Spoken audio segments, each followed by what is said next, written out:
Good morning dear students. आज हम start कर रहे हैं अपनी जॉन डन की poem go and catch a falling star. जैसा कि हमको टाइटल से पता पड़ रहा है, टाइटल का मतलब होता है शीर्षक। शीर्षक इसका क्या कह रहा है कवि के गो जाओ और कैच कर लो, पकड़ लो। क्या पकड़ लो? ये फॉलिंग स्टार।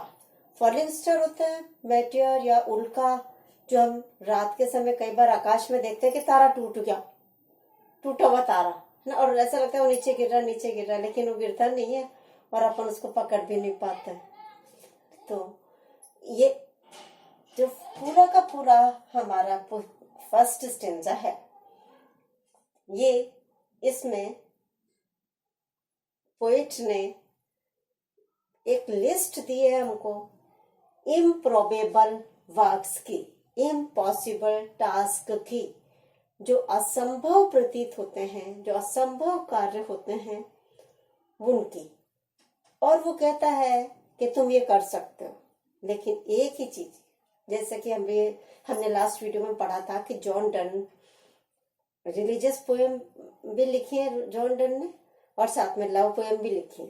तो जब वो लंदन में रह रहा था तो उसकी कई महिलाओं से रिलेशंस थे, और उन रिलेशन का एक प्रभाव ये पड़ा कि उसको वास्ट एक्सपीरियंस हो गया महिलाओं की नेचर का। हाँ, तो उसने उन सब के ऊपर शोध करके एक डिसीजन लिया, एक उसने अपना निर्णय लिया है, और वो निर्णय एक ही है कि इस पूरी दुनिया में आपको एक चीज कभी मिल ही नहीं सकती है, इम्पॉसिबल है।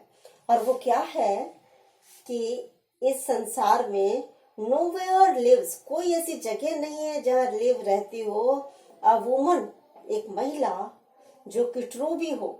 ट्रू का मतलब यहाँ पे वफादार से है, फेथफुल से है, विश्वसनीय से है, कि आप एक ऐसी महिला जो कि वफादार भी हो और साथ साथ फेयर भी हो। फेयर का मतलब ब्यूटीफुल, सुंदर महिला कोई है, कोई सोचता है या उसका एक्सपीरियंस था कि जो ब्यूटीफुल वीमेन है, जो सुंदर महिला है, उसके बहुत सारे सूटर्स हो जाते हैं, बहुत सारे प्रेमी हो जाते हैं, वो आगे पीछे घूमते रहते हैं, उसको दिल दे देते हैं।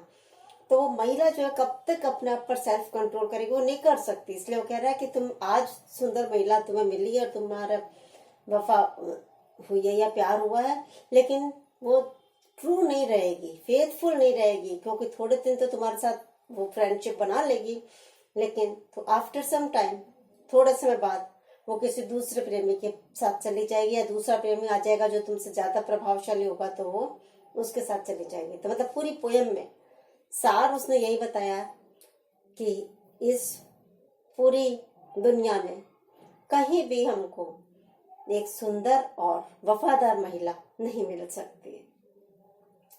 तो उसके लिए 3 स्टेंजा की उसने पोयम लिखी है, और इस पोयम का टाइटल भी उसने इम्प्रोबेबल टास्क से दिया है कि तुम ये इम्पॉसिबल काम कर सकते हो। कहते हैं तारे तोड़ के ले आना, तुम तारे तोड़ के ला सकते हो, ला नहीं सकते हैं, लेकिन उसने कहा बहुत सारी ऐसी चीजें होती हैं जो कि असंभव होती हैं, और वो सारी असंभव चीजों की जो लिस्ट है उसने फर्स्ट स्टेंजा में दी है। और कह रहा है जो भी कोई इनविजिबल उसका लिसनर है, सामने वाले को, है ना, तो एक प्रकार का ड्रामेटिक मोनोलॉग भी समझ सकते हैं इसको, क्योंकि वो खुद बोल रहा है और सामने वाला उसका सुनने वाला है, और उसको कह रहा है कि तुम ये सब काम कर सकते हो, लेकिन एक ही काम नहीं कर सकते। वो जो काम नहीं कर सकते वो तो उसने यहाँ नीचे आके दिया, लेकिन वो भी सेकंड स्टेंजा के, अभी एक स्टेंजा और है इसका। लेकिन पहले स्टेंजा में जो उसने हाइपरबोलिक, कह सकते हैं अपन इसको, हाइपरबोलिक लैंग्वेज है, ये अतिशयोक्तिपूर्ण लैंग्वेज है, जिसमें कि असंभव कार्य को कह रहा है कि आप कर सकते हो। तो पहला तो टाइटल ही यही है कि तुम जाओ और तारे तोड़ के ले आओ, टूटा हुआ तारा लेके आ जाओ, या गो, वो ये first line, go and catch a falling star, एक टूटे हुए तारे को तुम कैच करो, पर मालूम ही नहीं कर सकते।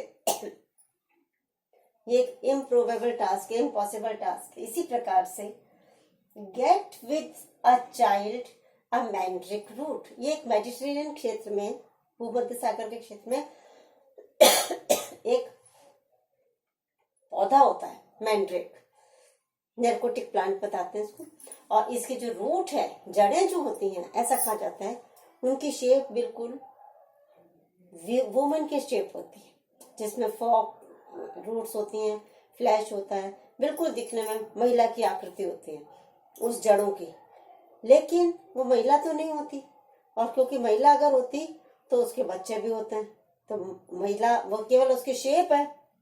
लेकिन कह रहा है कि तुम इस मैंड्रिक रूट को बच्चा भी पैदा करवा सकते हो। गेट विद अ चाइल्ड, मतलब कि mandrake root can give birth, mandrake root जन्म दे सकती है एक चाइल्ड को, बच्चे को। हालांकि नहीं हो सकता, न तो हम फॉलिंग स्टार तोड़ के ला सकते हैं, न मैंड्रिक रूट के चाइल्ड हो सकता है। ये दो काम हुआ। तीसरा काम है tell me where all past years are. अब ये भी एक संसार का यूनिवर्सल ट्रूथ है, फैक्ट है कि बीता हुआ समय कहाँ जाता है, नो वन कैन टेल, कोई नहीं बता सकता कि कल जो हमने देखा था यस्टरडे, तो कहाँ गया है, यस्टरडे नहीं बता सकते, तो पीछे हुए वर्ष तो कोई सवाल ही नहीं। लेकिन कह रहा है कि तुम टेल मी, तुम मुझे बता सकते हो, वेयर मतलब कहाँ, ऑल पास्ट ईयर्स आर, के जो पास्ट मतलब बीते हुए, जो पास्ट हो चुके हैं, जो डिपार्टेड हो गए हैं, जो जा चुके हैं, और ईयर्स का मतलब वर्ष, तो बीते हुए वर्ष कहाँ गए हैं कोई नहीं आज तक बता सकता। लेकिन ये भी इम्पॉसिबल टास्क कर सकते हो यदि तुम प्रयास करो तो। You tell me where all past years are. और इसी प्रकार से एक मिथोलॉजिकल फैक्ट है, ये जो पौराणिक कथाओं में इन लोगों के मिलता है, वो ये कहते हैं कि डेविल, जो इविल स्पिरिट्स होती हैं, वो कोई सी भी शेप में आ सकते हैं। जिस पर कहते हैं ना कि सांप बन के आ जाएगा राक्षस, या बहुत सुंदर महिला बन के आ जाएगा, या स्नेक बन के आ जाए, किसी भी रूप में। तो वो शेप तो कोई सी भी ले सकता है डेविल। डेविल का मतलब शैतान, बुरी आत्मा, इविल स्पिरिट ना। लेकिन पहचान कैसे होगी कि उसके जो पैर होंगे, फीट होंगे, वो कटे हुए होंगे, क्लोवन फीट होंगे, वो सही पैर नहीं हो सकते उस जीव के। जो बुरी आत्मा किसी अन्य व्यक्ति की शेप लेके आता है, उसके पैर हमेशा कटे हुए होंगे, ये कहा गया है उनकी मिथोलॉजी। तो लेकिन अब कटे हुए तो होंगे, लेकिन हु क्लोव, किसने काटे उनके पैर, ये किसी को पता नहीं, बस होते हैं कटे हुए। लेकिन हु क्लेफ्ट, क्लेफ्ट का मतलब क्लोव, और क्लोव का मतलब कट, कट मतलब काटे, किसने काटे द डेविल्स फुट। और इसी प्रकार से एक और मिथोलॉजिकल फैक्ट बताया जाता है कि मरमेड्स होती हैं, फैबुलस क्रीचर्स। मरमेड्स क्या होता है कि ऐसी क्रीचर्स होती हैं जिनकी हेड और बॉडी तो वुमन की होती है, और जो नीचे वाला पार्ट टेल होती है वो फिश की होती है। They have tail of fish and head in body of woman.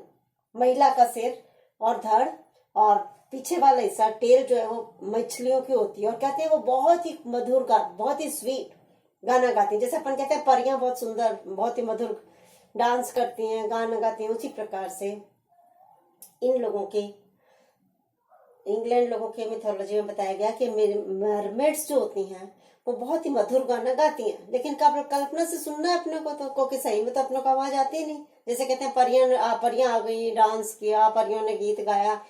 तो उसी प्रकार से तुम मुझे वो टीच कर सकते हो, सिखा सकते हो वो कला, जिससे कि आई कैन हियर, मैं सुन सकूं मरमेड सिंगिंग, कि मरमेड जब गाना गाती हैं तो उनको कौन सी कला के द्वारा हम सुन सकते हैं, ये तुम मुझे कला सिखा सकते हो।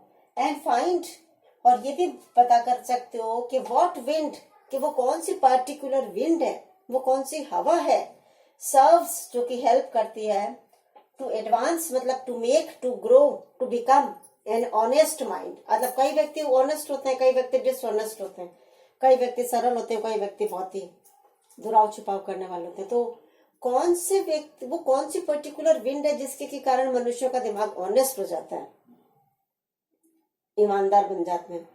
तो ऐसी कोई विंड नहीं है, लेकिन तुम ढूंढ सकते हो और तुम मुझे बता सकते हो कि कौन सी ऐसी विंड है जो कि व्यक्ति के माइंड को ऑनेस्ट बनाती है, एडवांस मतलब ग्रो करती है, विकसित करती है, डेवलप करती है, मनुष्य के दिमाग को ऑनेस्ट बनाने में सहायता करती है।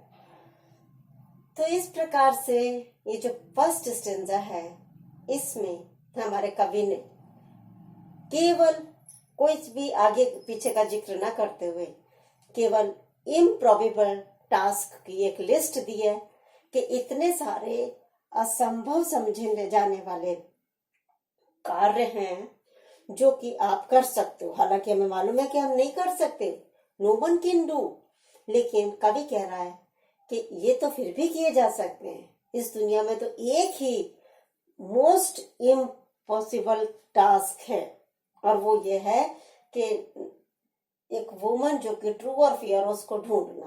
तो इस लिस्ट में एक तो पहला कार्य है फॉलिंग स्टार को पकड़ना, दूसरा है मैंड्रेक रूट के बच्चा उत्पन्न करना, तीसरा ये बताना कि पास्ट ईयर्स कहाँ जाते हैं, फोर्थ है ये मालूम करना कि डेविल के फीट किसने काटे हैं, फिफ्थ है कि वो कला सिखा देना जिसके के द्वारा मरमेड्स के सॉन्ग को सुना जा सके, और सिक्स्थ है ये पता करना कि वो कौन सी पर्टिकुलर विंड है जिसके के द्वारा किसी व्यक्ति का दिमाग ऑनेस्ट हो जाता है और ज्यादा ऑनेस्टी की ओर, ईमानदारी की ओर बढ़ता चला जाता है। ये सारे के सारे इम्प्रॉबेबल टास्क हैं, but the poet says that you can do so, कि आप ये इम्प्रॉबेबल कार्यों को कर सकते हो। नेक्स्ट वीडियो में करेंगे।